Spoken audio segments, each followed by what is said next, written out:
রোজা ধরে একা হাতে সংসারের সমস্ত কাজ যেভাবে গুছিয়ে করে থাকি ও তার সঙ্গে চালের ড্রামটাকেও কালার করে নিলাম।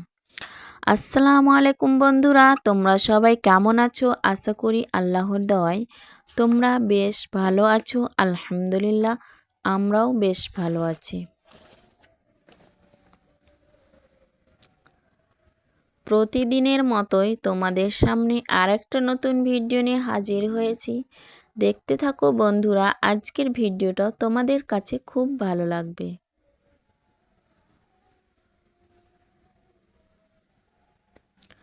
তো আজকে সেহেরি খেতে উঠে আর ঘুমাইনি, আমি সংসারের কাজে লেগে পড়েছি। কারণ আজকে এক জায়গা যাওয়ার আছে, তাই আমি আর ঘুমাইনি, যে সংসারের কাজ সম্পূর্ণটাই শেষ করতে চাই। যে সব কাজ সেরে কমপ্লিট করে আমি তখন আজকে ব্যাংকে যাওয়ার আছে, ব্যাংকে চলে যাব সব কাজ সেরে টেরে।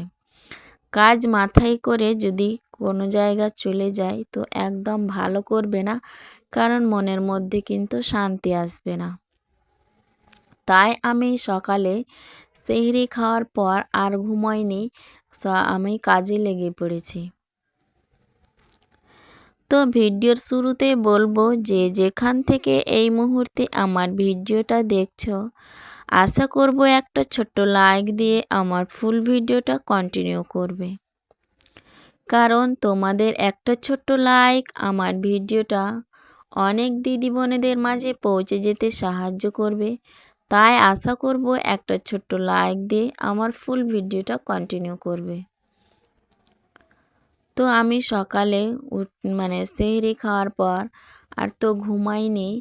তো ছেলে মেয়েও কিন্তু আজকে উঠে গিয়েছিল আমার খাওয়ার খাওয়ার সময়, আমাদের খাওয়া দাওয়ার পরেই কিন্তু তারাও উঠে গিয়েছিল। তো আর ঘুমাইনি।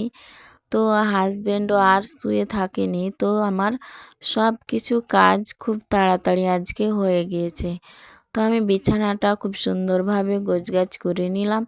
তারপরে কিন্তু আমি ঝাড়ঝাঁটা দিতে শুরু করেছি। তো আমার মেয়ে আর ছেলে দুধ আর চিঁড়া খেয়েছে, ওই চিঁড়াগুলো দেখো ফেলেছে, সেইগুলোই এখন আমি ঝাড় দিয়ে খুব সুন্দরভাবে ঘরটাকে ক্লিন করে নিচ্ছি। তারপরে তো অনেক কাজ করেই নিয়েছি, কাপড় ধুয়েছি, তারপরে বাসন মেজেছি, সব কিছু করেই কিন্তু আমি আমার চালের ড্রামটাকেও কালার করে নিয়েছি। কারণ চালের ড্রামটা নষ্ট হতে শুরু করেছে, নষ্ট হতে লেগেছে, কারণ মরচে ধরতে শুরু করেছে আমার ওই টিনের চাদরার চালের ড্রামটা।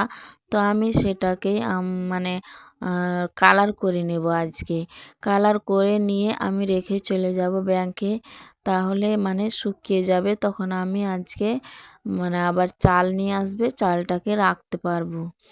তো আমি সেইভাবেই কিন্তু আমি আমার কাজের প্রস্তুতি নিয়ে ফেলেছি। তো এখন আমি সব কিছু এই রুমের কাজগুলো করে নিয়েই আমি চলে যাব রান্নাঘরে।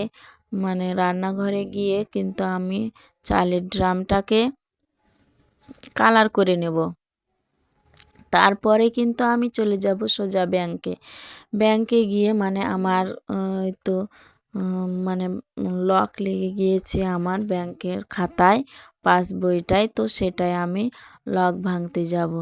তো আর আরেকটা কাজও আছে, কারণ আমরা দল করি, তো স্বর্ণ জয়ন্তী দল, তো সেখানটাও কেওয়াইসি করার আছে, তার জন্য আমি করে নেব। কারণ আমাদের শীঘ্রই কিন্তু লোন পাস হবে।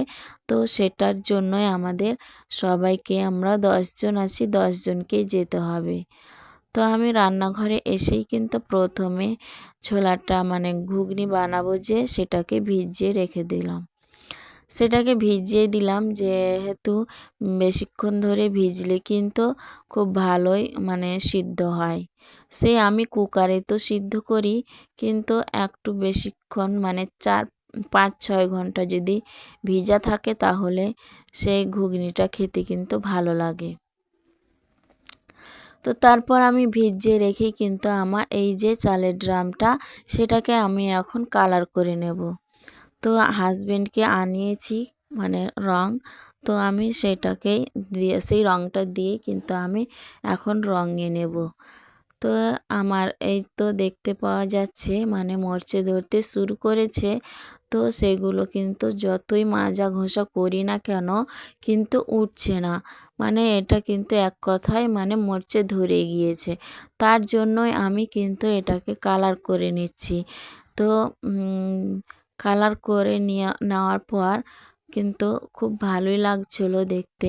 তো এখন আমি প্রথমে একবার করেই নিয়েছি, তার কিছুক্ষণ আমি মানে থেমে গিয়েছি, এখন শুকোলে আবার করে নেব। তো আবারও কিন্তু করে নিয়েছি, তো এখন এইরকম কালার এসেছে। তো যাই হোক, আমার চালের ড্রামটা ওই ফ্রিজের পাশেই রাখা থাকে, তো সেখানটায় রেখেছি। তো ওইভাবে আমি কালার করে নিলাম। তারপরে কিন্তু আমি ব্যাংকে গিয়ে ব্যাংকে থেকে চলে এসেছি। তারপর কিন্তু আমি তাড়াতাড়ি করে এখন রান্নাবান্না শুরু করে দিয়েছি। তো আজকে রান্না হবে মানে ভাত তো থাকছেই, ভাতটা পরে রান্না করে নেব। কিন্তু এখন আমি তরকারি রান্না করব আর ঘুগনিটা বসিয়ে দিয়েছি কুকারে। তো এখন আমি করলা আলু ভাজি করে নেব আর ঘুগনি তো পাশে হচ্ছেই। তারপরে কিন্তু আমি আজকে আলুর চপ বানিয়ে নেব। তো মাছ রান্নার কোনো ঝামেলাই ছিল না, কারণ কালকের মাছ আছে, 2 রকম মাছ। তো আমি এখন শুধু করলা আলু ভাজি করে নেব আর মানে আলুর চপ বানাবো। তো আলুর চপ বানানোর জন্য কিন্তু আমি আলু সিদ্ধ বসিয়ে দিয়েছি ওই আমার ইলেকট্রিক কেটলির মধ্যে। তো সেখানে আমার আলুর চপটা হচ্ছে কিন্তু। তো আমি ব্যাংকে গিয়ে কিন্তু অনেকক্ষণ ভিড়ে পড়েছিলাম, তো লাইনে দাঁড়িয়ে থাকতে হয়েছে। তার জন্যই কিন্তু আমার অনেকটাই দেরি হয়ে গেছে। আমি কিন্তু তাড়াতাড়ি করে এসেই কিন্তু আমি রান্না বসিয়ে দিয়েছি। না হলে কিন্তু আমার সে ইফতারি করাও কিন্তু দেরি হয়ে যাবে। তো তার জন্যই আমি এখন মানে তাড়াতাড়ি করে রান্না বসিয়ে দিয়েছি। এখন আমি এই কড়াইতে কিন্তু ওই আলু ভর্তাটা করে নেব। সেটা আলু ভর্তাটা করে নেওয়ার পর কিন্তু আমি সেটা ঠান্ডা হতে দেব। তারপরে কিন্তু আমি ইফতারিগুলো সাজিয়ে নেব। না হলে কিন্তু একদম দেরি হয়ে যাবে। আজকে খুব তাড়াতাড়ি করে কিন্তু কাজগুলো আমাকে করে নিতে হচ্ছে, কারণ আমি ব্যাংকে থেকেই কিন্তু অনেকটাই দেরি করে এসেছি। তো এই তো করলা আলুর ভাজি কিন্তু আমার হয়ে গিয়েছে, আর এখানেও ভর্তাটা বানানো হয়ে গেছে, সেটাও কিন্তু ঠান্ডা হোক। এখন আমি সব ইফতারিগুলো সাজিয়ে নিই। তো যে সমস্ত দিদি বোনেরা আমার চ্যানেলের মধ্যে নতুন এসেছো, আমার ভিডিও প্রথমবার দেখছো, যদি আমার ভিডিও দেখতে তোমাদের একটু ভালো লেগে থাকে তাহলে অবশ্যই আমার চ্যানেলটাকে সাবস্ক্রাইব করে বেল আইকনটা প্রেস করে দিতে পারো। এতে করে যেটা হবে, আমার ভিডিও ছাড়া মাত্রই তোমাদের কাছে নোটিফিকেশন পৌঁছে যাবে, তখন তোমরা সময় সুযোগ করে দেখে নিতে পারবে। আর যারা অলরেডি এই কাজটি করে দিয়েছো তাদেরকে অসংখ্য ধন্যবাদ। তো আজকে পেঁপে কিনে এনেছিল আমার হাজবেন্ড, তো সেটাও কিন্তু আমি এখন ইফতারের জন্য কেটে সাজিয়ে নিচ্ছি। তো এইভাবেই আমরা সিম্পলভাবে ইফতারি সাজিয়ে থাকি, কিন্তু এই সিম্পলভাবেই মানে ইফতারি কিন্তু খেয়ে শেষ করতে পারি না, কারণ কেমন যেন লাগে। শরবত খাওয়ার পর কিন্তু কিছু খাওয়াই যায় না। তো আমার বিশেষ করে কিছুই খাওয়া হয় না। তো আমি নামাজ টামাজ পড়ার পরে তখন মানে চেষ্টা করি খাওয়ার জন্য, কিন্তু একদম ভালো লাগে না, শরীরটা ভীষণ খারাপ করে, একদম ক্লান্ত ভাব লাগে। আর আজকে তো ব্যাংকে গিয়েছিলাম, তো আজকে তো আরও মানে শরীরটা মানে দুর্বল দুর্বল লাগছে। তো যাই হোক, কিন্তু আমি এইভাবেই কিন্তু আমি এখন কাটাকুটি করে রেখেই দিলাম, তারপরে আমি চলে আসছি। তো এখন আমি বেসনে মানে ডুবিয়ে বেসনের কোট করব আর তেলে ভেজে নিব, তারপরে কিন্তু আমার হয়ে যাবে। তো সবাইকে বলি পবিত্র মাহে রমজানের শুভেচ্ছা। আজকে হচ্ছে 8 নম্বর রোজার আমার ভিডিও তোমাদের মাঝে শ্যুট করছি, তুলে ধরছি, শেয়ার করছি। তো আমি 8 নম্বর এই রোজার কিন্তু সব কিছুই শ্যুট করে রেখেছিলাম, এখন আমি তোমাদের মাঝে তুলে ধরলাম। তো সবারই রোজা খুব ভালোভাবে কাটছে আশা রাখছি, কারণ আমারও বেশ ভালোই কাটছে। তো 8 নম্বর রোজা আজকে। তো আমি 8 নম্বর রোজারের কিন্তু ইফতারি কিভাবে সাজালাম, সিম্পলভাবে আমাদের রোজা ইফতারি সব কিছু সাজিয়ে গুছিয়ে কিন্তু তোমাদের মাঝে তুলে ধরছি। তো আজকে এখান থেকেই তোমাদের কাছ থেকে বিদায় নিয়ে নিচ্ছি। ভালো থাকো, সুস্থ থাকো। আসসালামু আলাইকুম।